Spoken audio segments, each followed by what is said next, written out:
New Zealand, a land of breathtaking landscapes and stunning vistas, harbors a remarkable secret.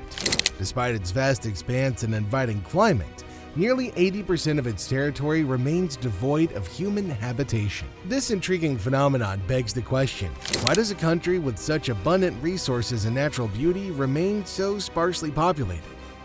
Geographical Landscape. When you think of New Zealand, you might imagine breathtaking scenery, rolling green hills, snow-capped mountains, and pristine beaches stretching as far as the eye can see.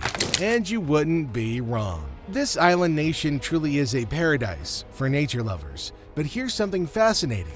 Despite its stunning beauty, a huge chunk of New Zealand remains untouched by humans.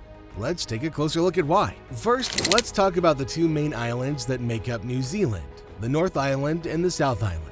Despite being smaller, the North Island is where most people live. Auckland, its largest city, is like the buzzing heart of the island, drawing in heaps of people.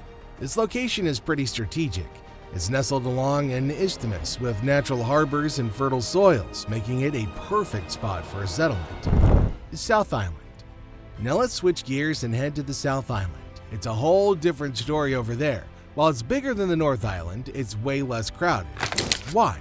Well, towering mountains, rugged terrain, and vast expanses of wilderness. Yeah, that's the South Island for you. The Southern Alps, a grand mountain range that runs the length of the island, act like a giant barrier, keeping people away from the interior. These mountains are serious business, reaching heights of up to 3,700 meters above sea level. They create a natural divide, making it tough to settle and spread out. Now, here's where it gets interesting.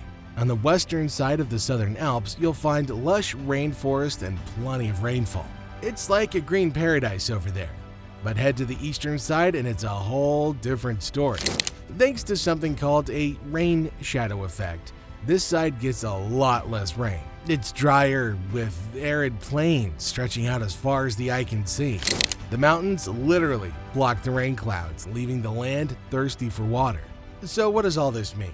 Well, it means that while the North Island is bustling with activity, the South Island remains a wild, untamed frontier. Sure, there are pockets of civilization along the coast, but much of the interior is left to nature. It's a land of contrasts, where rugged mountains meet sprawling plains and where the forces of nature shape the landscape in remarkable ways. Historical context. To truly grasp why most of New Zealand remains uninhabited, let's take a journey through its fascinating history.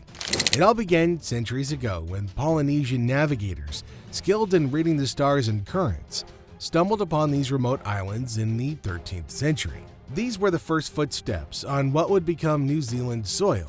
Over time, a thriving indigenous culture emerged, the Maori people, who lived in harmony with the land, weaving their traditions and customs into the fabric of New Zealand's landscape.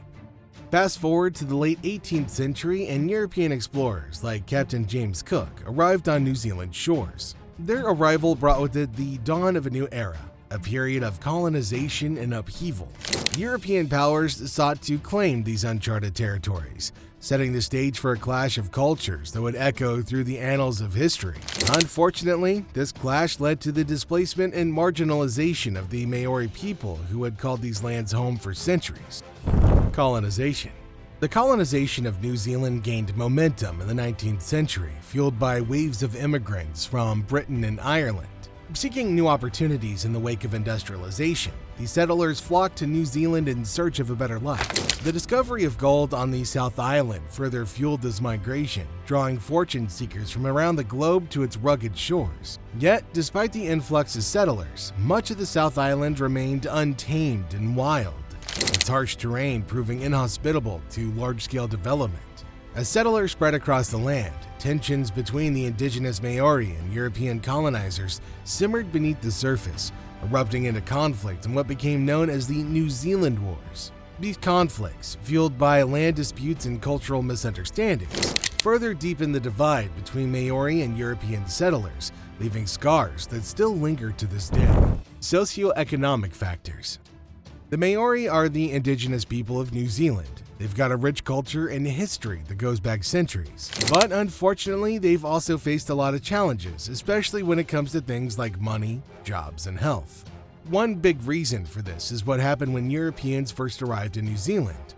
They brought with them new diseases and weapons, and they wanted to take land for themselves. This led to conflicts with the Maori, who were already living there. Over time, many natives lost their land and had to live in places that weren't as good for farming or making a living. Even after these conflicts ended, the locals still faced discrimination and unfair treatment. For a long time, they weren't allowed to vote or own land in the same way as European settlers, and this made it harder for them to get good jobs or have a say in how their country was run. Today, things have gotten better in some ways, but there are still big differences between the natives and non-native people in New Zealand. For example, Maori are more likely to be unemployed or have jobs that don't pay as much as others. This means they might struggle to afford things like food, housing, and healthcare. Challenges. Health is another big issue for Maori. They're more likely to get sick and die younger than non-Maori people. This is because they often live in poorer areas with less access to things like doctors and hospitals. It's also because they're more likely to have things like diabetes, heart disease, and mental health problems. This is really unfair and something that needs to change. Education is another area where there are big differences between Maori and non-Maori people. Native kids are more likely to go to schools that aren't as good as others, and they're less likely to finish school or go on to university. This can make it harder for them to get good jobs and make a better life for themselves and their families. If you're liking the video so far, make sure you subscribe to the channel. Thank you. All of these things add up to create a cycle of poverty and disadvantage for many Maori people in New Zealand. It's not because they're not trying hard enough or because they're not as smart as others. It's because they've been treated unfairly for a long time and haven't had the same opportunities as others. Economic development. In recent decades, New Zealand has emerged as a global hub for tourism, attracting millions of visitors each year with its pristine landscapes and outdoor adventures. Yet, despite the influx of tourists, much of the country's interior remains untouched by human hands, preserved in its natural state for future generations to enjoy. The tourism industry has undoubtedly brought economic prosperity to many regions, particularly in the North Island, where cities like Auckland and Wellington serve as bustling hubs of commerce and culture. Yet the benefits of tourism have not been evenly distributed, with rural communities often left behind, struggling to compete in an increasingly globalized economy. Environmental considerations. As we contemplate the future of New Zealand's population distribution, we can't overlook the pressing environmental challenges that loom on the horizon.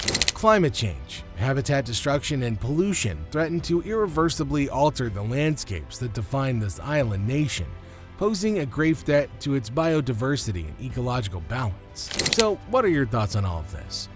Let us know in the comments section down below, and we'll see you in our next video.